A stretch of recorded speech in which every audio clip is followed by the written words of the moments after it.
প্রায় ১.৫ গুণ গ্যাসের মূল্য বৃদ্ধির প্রস্তাব নিয়ে Bangladesh energy regulatory commission BRC শুনানিতে হয়েছে তুমুল হট্টগোল। Consumers association of Bangladesh CAB বলছে, জ্বালানি খাত নিয়ে আগের গণবিরোধী সরকারের পথেই হাঁটছে অন্তর্বর্তী সরকার।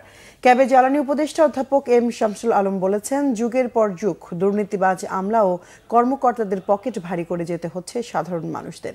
এদিকে জ্বালানি খাতে লুটপাটকারীদের বিচারের আওতায় আনার দাবি জানিয়েছেন ভোক্তারা। গোলাম মহিনুল হাসানের রিপোর্ট।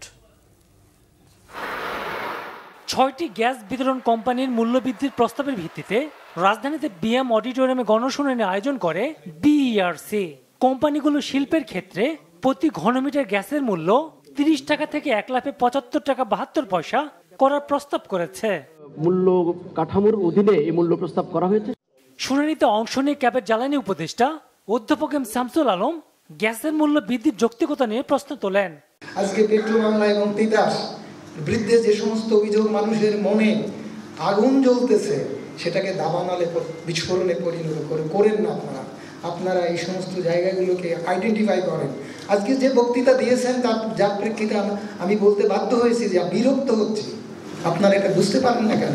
এখানে এসে যা বললেন, ভোক্তার পক্ষে যায়, ভোক্তার স্বার্থ সংরক্ষণ করার জন্য পরিবর্তিত পরিস্থিতিতে একটা শব্দ বলেছেন।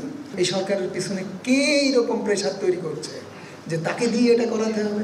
কে এইরকম প্রেশার তৈরি করছে যে এই শিল্প খাতে ৩০ টাকার গ্যাস ৭৫ টাকা করে তাদেরকে রপ্তানি বাজার থেকে উচ্ছেদ করে দিতে হবে? এই যুক্তিটা কে দিয়েছে তাদেরকে? সরকারকে কে শিখাচ্ছে? গণশুনানির মধ্যে হঠাৎ হট্টগোল শুরু হয়। দাবি জানানো হয় শুনানি বন্ধের।